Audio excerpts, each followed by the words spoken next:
I'm Crystal Rae, and we are very excited to be a part of the Texas Art Festival.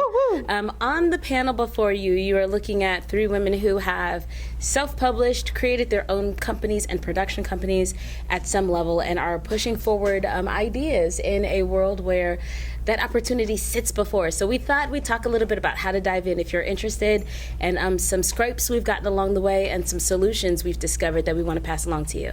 So thanks for your time, and enjoy. That was a wonderful introduction. Yes, Thank you so it much, was. Crystal Rae. I have a degree in theater. Yes, can you tell? Yes. I'm Camari Hawkins. I'm a poet, author, and founder of Mama's Kitchen Press, which has been in operation for a little under a year. I am JC Jackson. I am an author and a performer. I have a company called Elijah Broke the Gate, which is also my book, Elijah Broke the Gate. And I have a company called Kumba Architects, where I write curriculum for students. Thank you so much. That was fantastic. Sorry about the face. I can't sing this to Crystal. She's going to make me be inappropriate and laugh.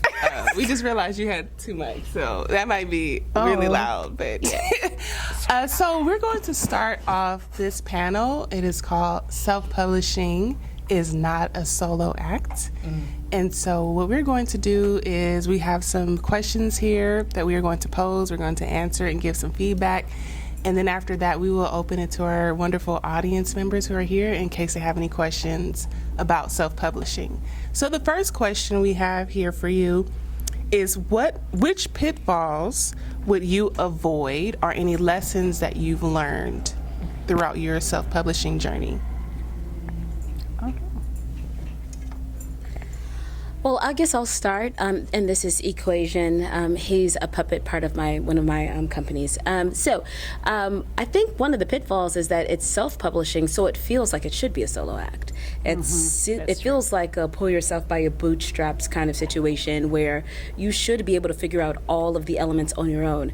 However, as Camari can speak to, the elements of publishing is not simply writing the manuscript.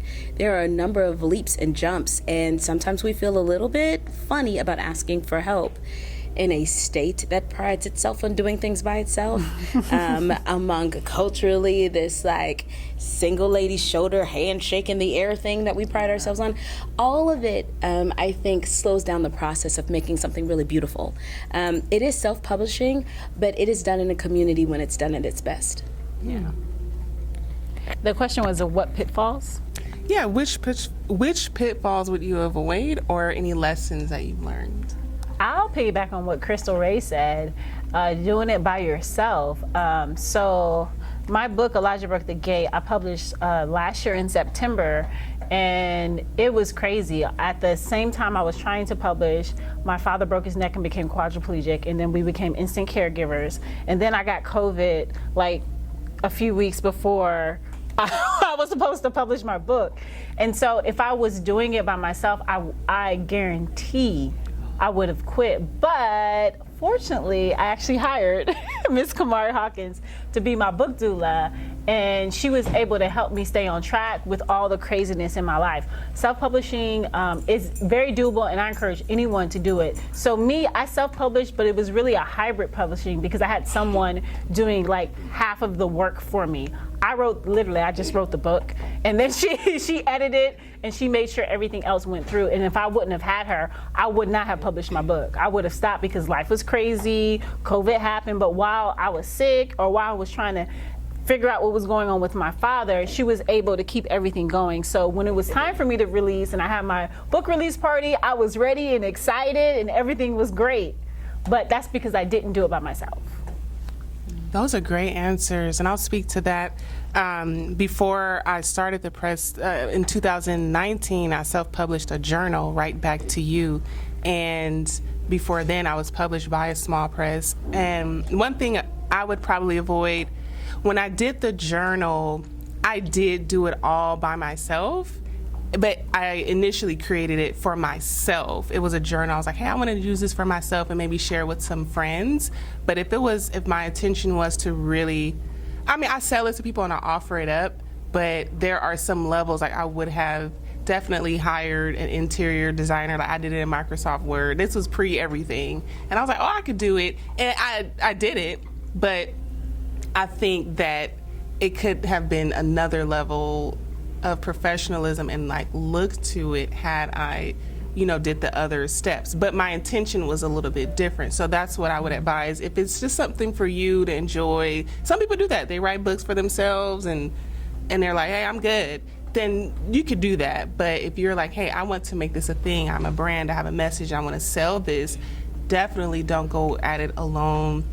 Even if you could hire a hybrid publisher, or like assisted publishing is another word for it, whereas like you just outsource, like this person takes care of, they design it for you and they do all the research so that you don't have to spend that much time doing it.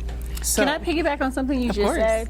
Camari mentioned quality. One thing that happened for me that I didn't expect, after I published my book, it literally became a company. So now I help other women who've experienced child loss, and from that came my Strong 1 and 4 necklace and my book sleeve and all these things and these kits that I'm creating to help women when they experience child loss.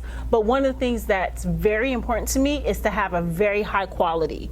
Like, no matter if it's my book or my book sleeve or my necklace, I want everything to be really high quality, because I feel like if you've experienced child loss, you should receive something that's high quality. And what I really, really loved is the process. I know this talk isn't for Camari, but I just have to brag on her because she's fabulous.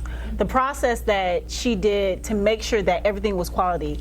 Like, when people see the cover of my book, they go, oh, that looks like a trade book. And I have like an actual illustrator who's well known, who's like really, really good. And I know I wouldn't have been able to find that and negotiate that like she did, but I wanted really high quality. And she said, okay, well, these are the list of the people. What kind of style do you want? We can negotiate and see what we can get. And so it's really important, if you want high quality. And I know it's hard because you want to just get it out. Once you write, you're like, I want to publish. I want it to just do it. But if you want high quality and you want your brand to be a certain way, then you really need to outsource for people who are craftsmen, high craftsmen at their jobs. Like my necklace, I'm not a jewelry maker. If I made this, it would look like garbage. But I collaborated with Candace Nicholson with Love CC, and she took the vision that I have for what I wanted and she designed it perfectly, and it's beautiful and it's high quality. Same thing with my book sleeve. I collaborated with Blair with co-made it, and she did the linen. I mean, she did her thing, but I didn't try to do it by myself because community helps us get to where we want. Mm-hmm. Can I just say, I didn't have the same route. I was writing a play, and usually people are not interested in writing play or reading plays. Plays are for the stage to be seen, not necessarily literature that most people sit and read with a cup of coffee. And so I wanted the script to be like a memento of sorts. So I got my illustrator from, or my cover art from Fiverr, Fiverr, and then the editing was a guy from Upwork. And I just read a couple of articles on the Upwork people and kind of told them what the idea was and then picked from there. So if you're not sure about going through a publishing company or don't have connects, Fiverr and Upwork was how I got everything completed within my budget. I meant for budgets. And what I love about your book as well, it's like, I feel like it furthers the vision. Like, hey, I have this play and you loved it so much, you can actually take it home with you. It's like why we go to concerts and we spend an extra $50 on the hat and the shirt. Like, and they'll say like, 1989 this or whatever, but it's like knowing I was there at that concert and I have proof.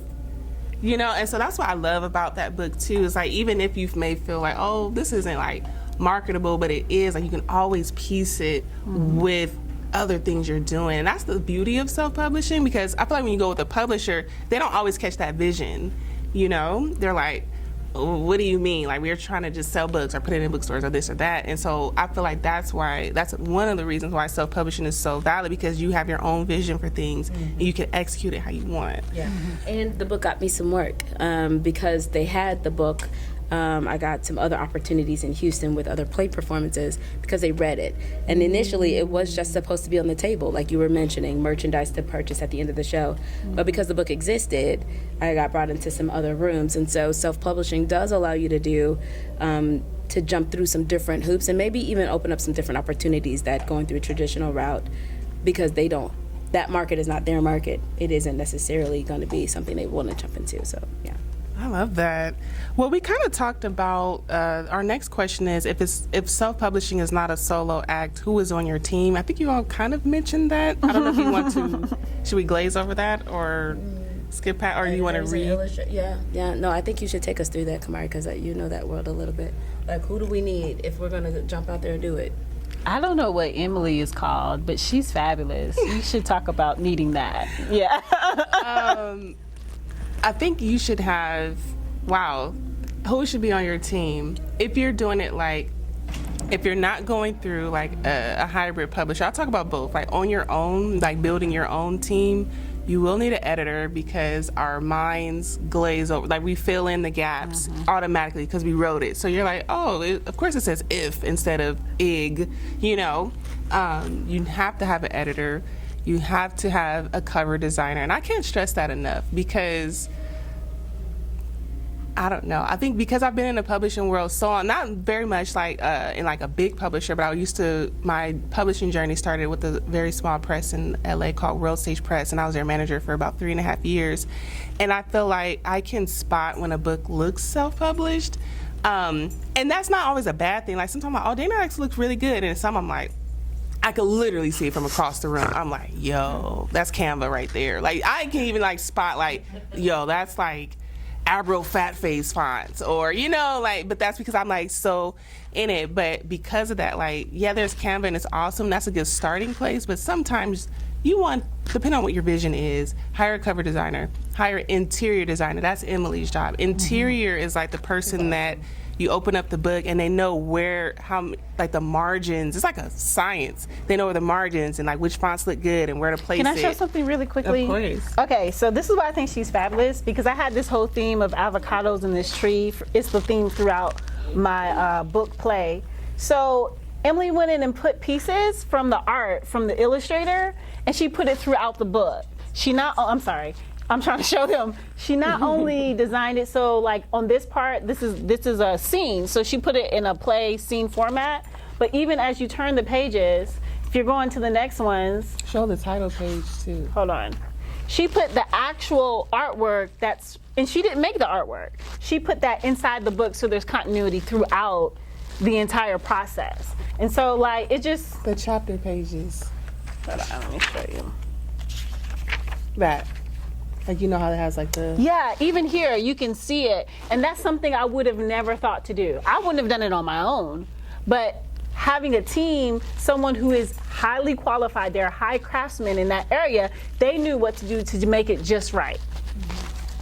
Yes, I love that. And then you also need to make sure that you have... so those are like the top 3 things: editor, and then like cover designer and exterior designer.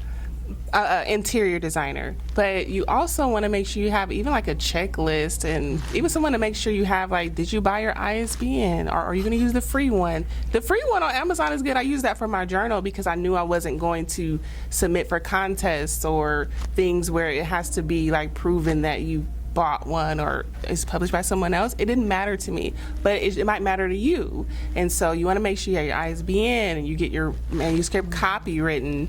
It's so many things. So even like a accountability partner, a friend who's like, come on, you can do this. So. And I just say maybe somebody to run through your content and just kind of make sure that the story makes sense. And as much as we love our mamas and them, whoever them is, they are not qualified individuals on whether or not you wrote a good, comprehensive, thoughtful story. And that's hard to say unless your mama work at Harvard, but even then mama juice get in the way and they can't see. So just inviting people into the corner that are both familiar with the genre, hopefully, and who are willing to tell you the truth about the work. I want to add to that as well.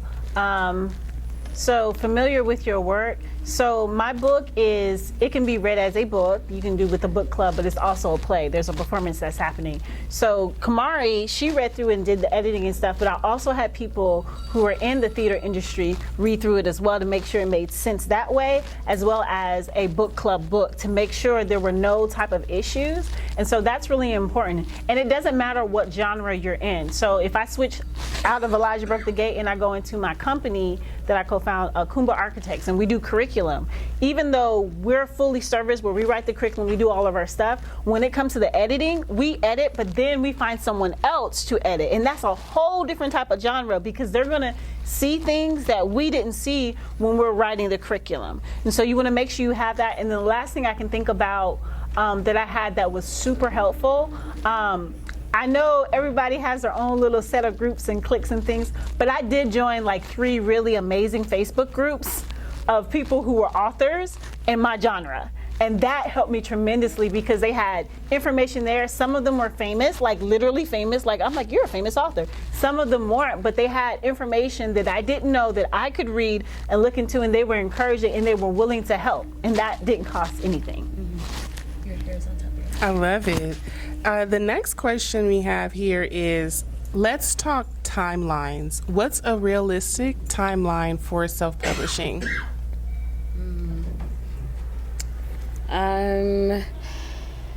For me, I worked on it I was writing for about a year before I was done with just the writing. And then realizing I didn't know anything about formatting, I fought with format with the Amazon. I published it through the Amazon such and such. There are other different publisher things like Lulu and some other places that you can get things done at. But I went ahead and went through Amazon just for the speed of it. But boy, I almost threw my computer a few times across the room. I did not have Emily. Layout is whack. And so things were all smushed up and on top of each other like clowns in a car. So I fought with that for a good couple of weeks. So by the end of it, I was about a year and 6 months in, I think, to where it was done. And so I think allotting time is wise. If you're telling yourself you're going to have it done by your birthday next week and you only started 2 weeks prior, you might not have allotted the illustrator enough time. You haven't allotted your friends enough time to give you feedback on the work. And no one reads as fast as you want them to read when it's your document. Nobody gets back to you fast enough. You're like, what is wrong with y'all? Like, it's a 50-page document, and they've yet... Only 50 pages. Right, they've yet to get to page 5. Oh, I'm sorry. No, you sit on the toilet longer than that. Like, I'm not bitter. But allotting enough time for everyone to get back to you so you have the best work. But it took me about a year and a half. That's good. For me, my longest time was the actual writing because I lost my son in November of 2019. It took me a long time to feel courageous enough to write about it. I mean, I wrote about it through my process, but to put everything I was writing together and decide this is what I'm gonna do, that took a longer amount of time. Then once I hired Camari, everything went really fast. And I mean, for me, it was different because she has a timeline. She uses that daggone Trello. I hate Trello. Awesome. And she gives you tasks and you have to get it done. And so I wonder if the not quitting, part of that is the fact that there's somebody waiting on you to finish. Yes. And when you don't have somebody pushing you and waiting, I try to trick myself with that by scheduling a performance, right? But maybe scheduling a book reading, an opportunity to stand up in front of people and read a chapter to force creatives to get done, because creatives will work on something till Jesus come back. Like they will just, I'm almost finished, right? Almost. And you one chapter in, yeah. That is so good. I love that. Working backwards, like trick yourself by setting up a performance, setting up a event, a reading. I love that. That's a great tip. I'm gonna add that in the hat. I think a realistic timeline, the ones I go for them, I try to work backwards. So I'll ask, if anybody's interested, I'll say, hey, when are you thinking of publishing? When do you want this in people's hands? And that's a different thing from publishing, because there's like even printing and waiting on that type of stuff. When do you want it in people's hands? And then I work backwards. The fastest I will allow, and that's like your manuscript is done. Like you're not, oh, let me add in one more chapter. Like you're done and you're like, hey, I'm passing it over. And even then, like we go through an editing process, and that takes another month to 2 months. So I say really 6 months to a year, but 6 months is like, okay, you want 6? I'm like, and I remember it was funny, like the one time like I offended Jessica, she didn't know that side of me. She was like, are you mad at me? Because I was like, I don't even remember what it was for, but I was like, I really need you to turn this in now. Like you have until Friday. And she was like, are you upset with me? And I was like, no, this is like book doula head. Like, you know, and so that's why sometimes I'm like, I get nervous to work with friends, because like they don't really see that like I can get really, really like driven and like, you know, a little bit mean, for lack of better words. But it's like because I know I see this train coming, and I see we have to go, or else you're getting off the train. Okay, I do want to say that even though we did have that moment, you super encouraged me and stopped me from quitting like 3 times. I was like, I can't do it. You were like, yes, you can. We got this. Okay, let's think. Or come on, we can do it. It's gonna be fine. I was like, it's not gonna be fine. I can't do it. Yes, you can, Jessica. Yes, you can. I'm like, okay. So you're super encouraging. Yes. Thank you. Well, thank you. I'm glad we got over that. So yeah, timeline's definitely 6 months to a year. Next question: what advice do you have to offer for people that are writing with various genres? Any advice for various genres? I have advice just in general. As you self-publish, if you're not going through a publishing company, have a very realistic expectation on how many books you sell. Now, I think I've done a great job. Well, it's not even me, honestly. Camari gave me a really good start with selling my books, because she did something where when people come to my release, they automatically get the ticket with my book, and so that sold like a lot of my books. And so that was really, really great. But then I really am very persistent about going to different things, doing book festivals and things like that. And so I make a lot of sales. I perform, and then I make sales and things like that. So be really realistic about what you're gonna sell. Like don't have, oh, I'm gonna sell 1,000 books in this 1 year, but I'm self-publishing. Unless you have a team with you, no, baby, that's not gonna happen. And I don't want you to give up on yourself, because that doesn't happen.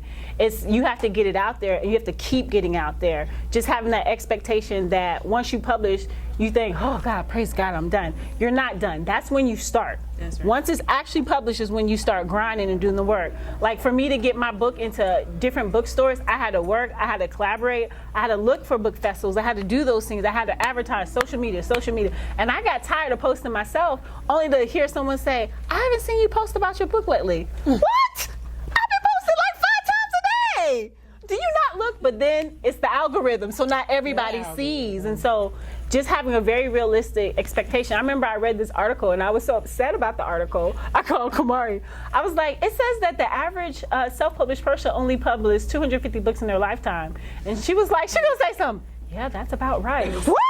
No, I need to make some money. I'm trying to save lives and heal people. But actually, I've reached that mark, by the way, and it hasn't been a year. Praise the Lord. But just having a realistic expectation of where you're going will help you not give up on your own book. Yeah, I think if marketing is uncomfortable, to maybe take some self-confidence courses or something, because there's no way around it, right? Like there's no way around the selling of the. Sometimes we do want to birth it and just hand it over. We want to just give it to somebody really sweet and walk away and just get checks in the mail or in direct deposit. But the point being is that the journey of learning how to market yourself is sometimes even part of the what is the book you? When I meet you, what's your book you? Like you know what I mean? Like what's your look? What's your vibe? But I don't always like the word branding, because I just don't like the idea of seared flesh. But beyond that, I do think that there is something to having a shtick, like having a thing that goes with you. And that when I met you, I felt like I can go from the book to you, and it felt seamless. Yes, there's something really lovely about that. And so we have to be purposeful about that in some ways. If you're ghostwriting, that's a different thing. But if you're writing on purpose and to be seen, then even the whole look of the marketing of you becomes a part of the conversation. Seared flesh, huh? Okay. That's hilarious. Yeah, I do think that these are really good answers you all are giving. And I love the idea of just like doing the research, like what is your genre, and just preparing ahead of time and seeing, you know, where can you show up, where can you like, how can you even make opportunities for yourself? Like sometimes it's like you might get some no's, like, hey, no, we don't want that here. But who's to say you can't create your own, hey, I'm gonna have my own performance night and bring my other friends so that I'm not doing it alone, and then we commingle and like definitely get creative with that is what I would definitely say for the different genres. And I feel like children's books are really awesome because like, I mean, I've never written one, but I feel like that's like one of the best genres because like mothers want their kids to read. So you find the moms, you find the kids, I feel like, you know, and then you're selling, you know, you just show up where they are. And moms meet all the time. They have like events and play dates and things and just show up. And then once you get in the mom group and then they pass it around, I don't know. I should write a children's book next. But I just feel like that's one of like really palpable where you can find your, you know. Can I tap into that? Yeah. It's with curriculum with kids. So with so when I do Kumba Architects, I look different than this, right? So like when I do Elijah Burke the Gay, I have a very linen feel, a very like peaceful, calm, and that's actually my natural personality, right? Sometimes. But it's like this whole peaceful, calm feel because you sell your book. Like your literal person sells the book. And so, but when I do Kumba Architects with my partner, Christina Richardson, it's very like, I normally have jeans on, I still have my hat, that's like my signature thing, but it's very like laughing, playing, da-da-da, because I'm talking to parents. And we have a whole streams education curriculum for kids, and we deal with aquaponics and plants and stuff. So normally I'm like, got some seeds that I'm plucking out. Kids are like, what are those? I'm like, these are sunflowers, let's plant them. My whole voice and energy is different when I'm talking about aquaponics and growing tilapia and using the poop and making the faces, and it's all very different than the calmness of Elijah Burke the Gay. So when you're trying to sell your book, you need to look like whatever. Now, if it's a romance novel, I want you to think hard about that. Fabio, unbutton that shirt and let the wind flow. Yes. No. Be appropriate. But you want to just make sure you go where the people are who are going to buy your book, Right. and that you really know your genre well. Yeah. And what's expected from the book when you're in that genre. Crystal and that daggone puppet. And so we would go places, just normal, and Crystal's like, I need to bring my babies. She's talking about her puppets, y'all. And she's walking around with it, but then she's getting attention. And people are walking up, and she's giving her information, and she's getting more business because that's her audience. Fantastic. Our last question before we open it up to the audience. Now, we kind of talked about this already, but if you have anything extra you want to share, what expectations should an author have going into self-publishing? Most people haven't done it, so I think there can be a sense of loneliness to it, unless you're wise like Jessica was and joined a few groups, because trying to figure it out from the ground up slows down the process, I think. But the sitting and the writing and the doing can sometimes be lonely. Yeah, and I think that I have a couple of friends trying to self-publish right now. I keep trying to tell them to call Camari. I mean, not trying to be rude, but I'm like, it's gonna look a mess. But don't try. I mean, try to save, because I don't like to spend a lot of money. I like to be very frugal and a very good steward of my finances. So I understand that Fiverr is great and all that, but like, don't get like me sometimes where I'm like, I can do it on my own. Like, I promise you, before I decided to collaborate with Candace and Blair, I'm telling you, Crystal was trying to talk me out of trying to figure out how to make it myself. I was like, I can figure this out. There's YouTube. There's tutorials. It will save money if I do it myself. But like, don't do that, because that's stressful. That's taking your time, and it's going to take more finances trying to figure it out than it is just hiring someone who's the best at it. Also, if you collaborate with someone, they have their own brand and their own audience, and you're collaborating, so they'll share the information. That's more people to come and look at whatever you're doing. Saving money doesn't really save time.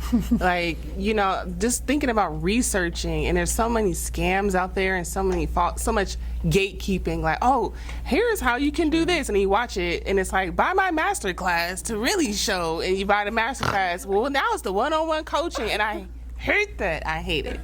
So I just say, don't even save your money. Save it in terms of like, don't spend it. Like, save up for something. Like, it's an investment. I really feel like, you know, don't be cheap is what I'm trying to say, because in the end of the day, it will look cheap. And it's like, then you got this cheap book, you know, and then like, you're not really that proud of it because you're like, oh man, I knew I should have just, why did I make it on Canva, or why did I do it myself? You know what I mean? Like, people go to school for a reason. People invest in their careers for a reason so that they can be the best and that you can hire the best. So like, yeah, maybe you can't get designers from Penguin. Well, we did. That was, this person who designed it, she used to work for Penguin. But she was like, her rate now is like $1,500, but we negotiated at the time. But it's expensive, so you don't have to go that high. But there are people like college students or who are in grad school, like you can always go that route. So some expectations I have is just like with the timeline, don't be trying to do it within a month. Don't do that. It's a book. It's not like a coin or something like a toy you just toss out. It's something that you're hopefully like that will really outlive you. Yes, So, I was just about to say that. It's your legacy. it will outlive you. So why just rush and put something out? So any questions from the audience about? No pressure. Oh, Go ahead, sweet girl. I know it's really random, but what's his name? It's not random. Thanks for asking. This is Equation. And he's from Louisiana, so his family calls him Quajon. And he helps me teach a reading series that I'm writing and producing. In the series, his name is Langston. Hi.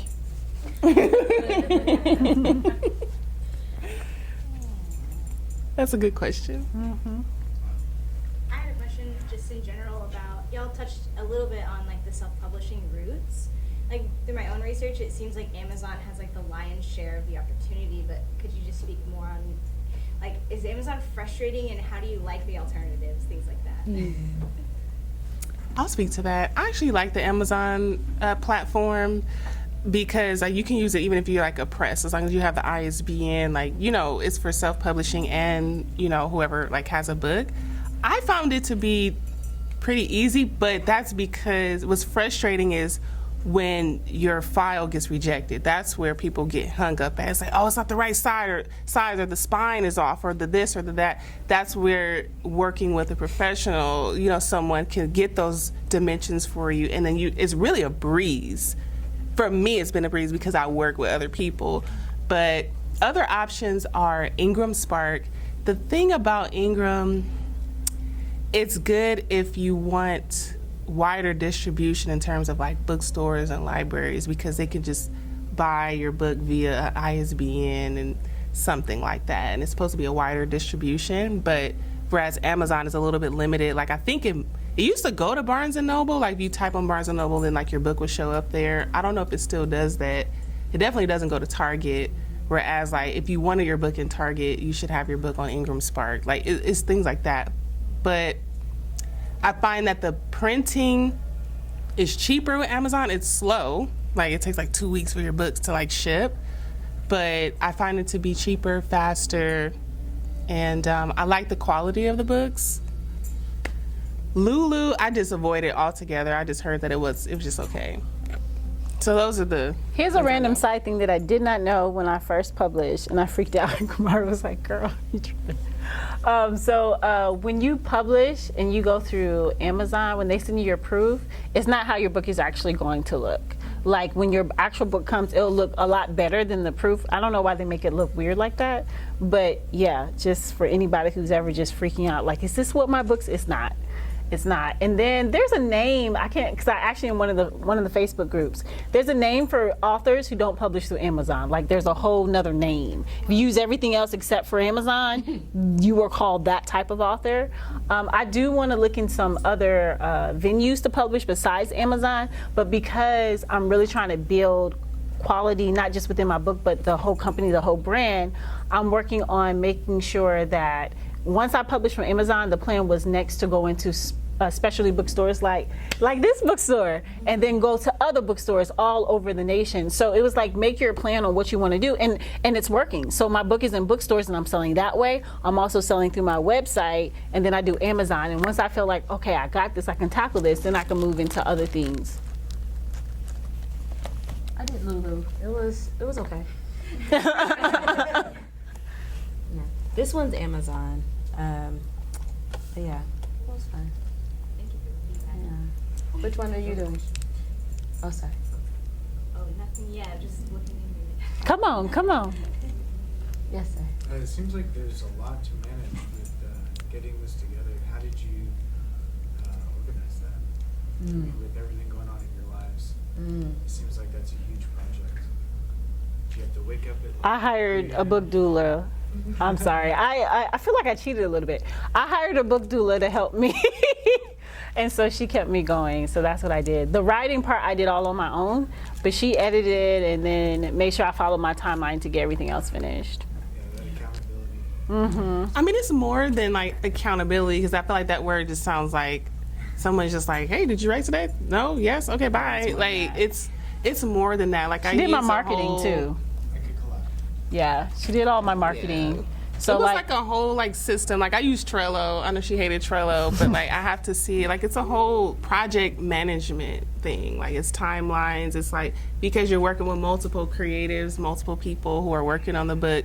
So I feel like if you were to do that yourself, like you have to shift brains. Like you have to become a project manager. That's true. For your book and have that whole like checklist and that whole play by play. Who's doing what? Who's like you're kind of like an octopus lady or man or person, like different arms are doing different things. But your question was, how do we manage it, or like Yeah. You have to have a management system, like what she was saying, like Trello or something like that, to keep everything going. So like even now after I published, I still have all these things that I need to do with my book to get it out there, and I still have a to-do list. I have a management system. I'm always looking for different ways to manage social media and all those different things, trying to decide, am I going to hire someone to do this because I'm doing this? Not only am I doing my book, I'm about to perform it. So like we have the play coming up, and I'm like, so then my brain, literally, that's like where I am. It's like split. Okay, I need to work on my lines from the book that I just wrote, but then I hired Crystal, because she has Crystal Rae Productions. So then she's producing it so I can focus on this thing. So you just have to decide, what are you going to outsource, and then what are you going to do yourself? We drink a lot of coffee. And then working backwards, like how my brain goes, like I'll start with like the date, like the performance, when is the book release, and then from there, what has to happen in order to have somebody's book in the hand? The book needs to be done. So that means the cover, when does the cover need to be done? And then also, when's the window of the back and forth? Do you like this cover or not? Do you like this font? No. Okay, send it back. And then the designers have lives of their own, so then you have to buffer out like almost like a month for every part. Somebody's working on a cover, all right, and I'm working backwards. When do we have all of the other elements, the eyes being the things, like the business part, and then the other element, all right, who's doing the interior design? For me, I feel like that takes the longest, about like a month and a half, 2 months. But see, I'm not slow. My favorite animal is a turtle, and so I believe in excellence. Like you could get it done fast if you want errors, if you want issues, and then it's like, oh no, skip past. I remember I went to somebody's book release before, and literally she had a marker and she was like striking through things. She was like, just don't look at page 79, and I was like, I hate that. So take your time, give like at least like a month for each section at least. I hope that answers the question how to manage it, but you have to like switch brains. It's a very big open-ended question. Yeah. Don't look at page. It was bad. I was like, don't put them. We probably wouldn't even notice it, but the fact that there's like, I have the book with the marker, the Sharpie, it was bad. Any other questions? At what point do people call the doula? At what point in their process is it time to start reaching out and going through the steps of seeing what's next? Repeat the question. That's a fabulous question. At what point do you call the book doula or a hybrid publisher or assisted publisher, if that's your choice? And I say when your book is absolutely done. It doesn't have to be perfectly edited, because like that is just natural. It's gonna have typos and errors, but you're not still writing it. You're not still writing it. Not going on page 79. Yeah. Like, I gotta go back. Gotta add another. No, like you're absolutely done, because what that is just another barrier of the process. And so once you're like, you've kind of gotten over the mind, because it's like mind drama around like putting it out. It's like, is it good enough? Is it this or that? Like, hopefully you got past that point, and I'm not here saying, oh yeah, your book is good enough. I don't do that part. I do, let's do this, let's get this book out. But there are fabulous writer programs out there who can help you put your book together. There's one called Community Literature Initiative if you are a poet. So I don't know other ones, but my friend is going through a program through Georgetown University that helps her write her book and make sure she's within the genre of whatever she's trying to write and stuff. And she said it was really good. And another point marker is like, not only is your book done, but like, what, at least some sense of what you want it to look like when you want it done, like released, like you have like a whole vision. Good, that's a good word, yeah. So when you write your book and you're editing, how many times do you think you have to edit? There's never enough until you're sick of it. You have to be sick of it. Like, if you're not wanting to throw it against the wall, you got to edit it like 8 more times. At least, because, no, not that. Okay, I'm being silly, but I don't think there's like a magic number. I don't know. Like, I'd say print it out. Like, don't. Ain't bad. Too many times, not bad. No, only if like you don't get to the point where you're just like, it's you edit it out and it's like not even like creative anymore or like good. But I think edit it a couple of times visually on the computer, but you want to print it out because that's how you see the edits, the errors. You want to read it out loud. That's my favorite method, is to read it out loud, because your mind won't glaze over, your mouth won't glaze over what your mind does. And so you'll speak that and you're like, oh, there's a mess up. So every time you make those edits, now you got to type them in the computer, print it out again. That's if you do it yourself. I say, like, let me give you a number. I say 5 times. Do that method 5 times. And then submit it to another editor, and they're gonna find stuff. That's what's amazing about it. Like, you could do it 5 times, and somebody else will still find something. Do it yourself 5 times. Printed it out. Yeah, printing it out makes a difference too. And read it out loud. Yeah. And then something else that's not really on what you said, but it popped up in my head. If you're writing something that's like a true story and it's emotionally connected to you, it's really important that you have other people read it.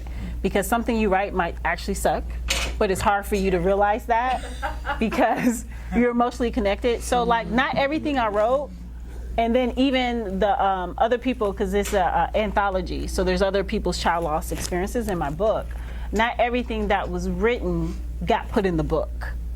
And my friends were arguing with me, Jessica, this is great, it's beautiful, oh my God. It should not go. It doesn't fit. It doesn't fit. And I had to hear that because I still want my book, I want people to actually read it and like it and refer it to other people. But if it's not good, they're not going to do that, because not everybody who buys my book are going to be people who know me and love me, you know? Yeah, that's what I think too. When you're reading it out loud, you'll also notice like gaps in the story, and you're like, oh, how did I get from here to here? Or it's like, oh, I need to bridge that gap.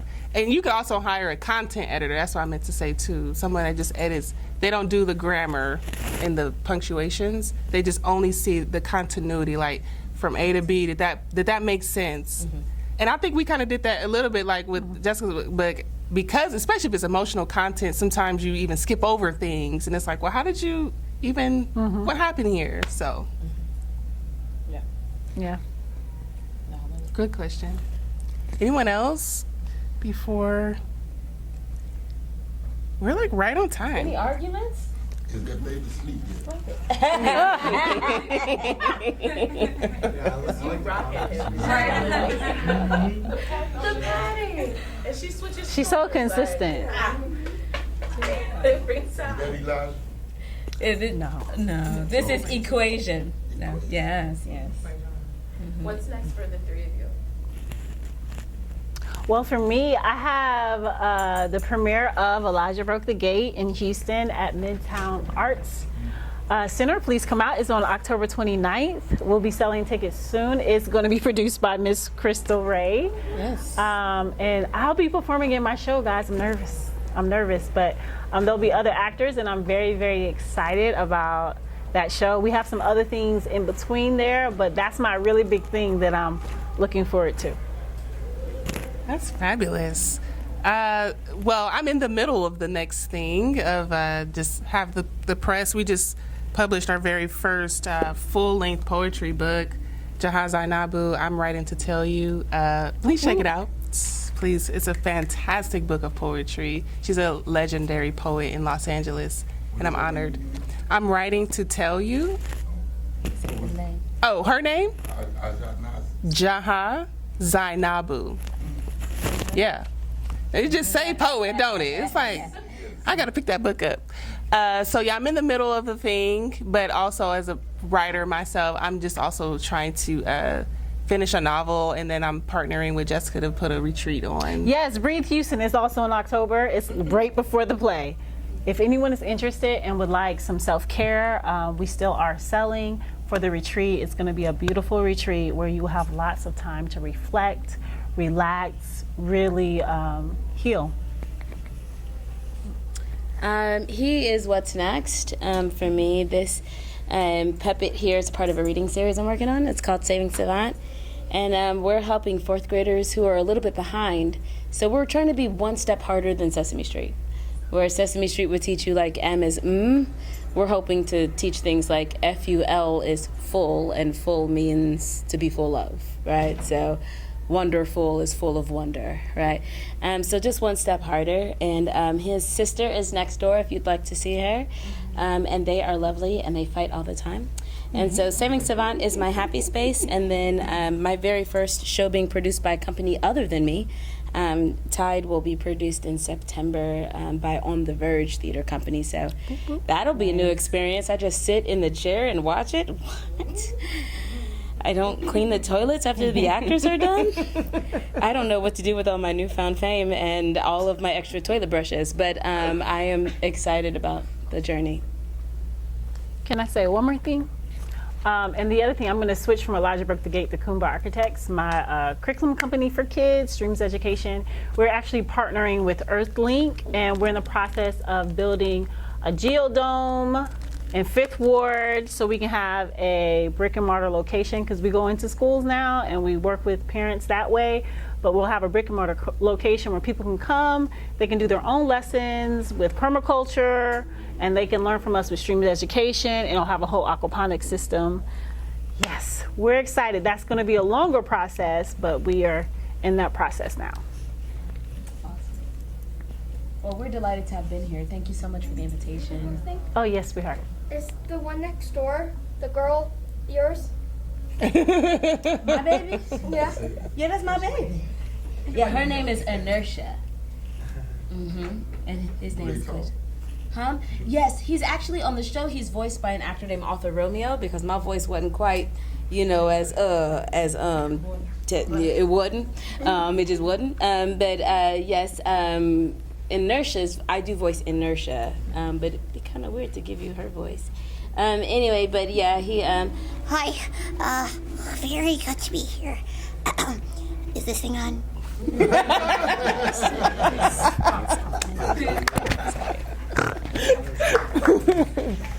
Well, thank you so much. We will be next door. Please come and talk to us. We are humans like you, and we love conversations, so don't be afraid. We would love to chat with you and hear about your works and things you have going on, too. celebrate you guys. Yes. Thank you.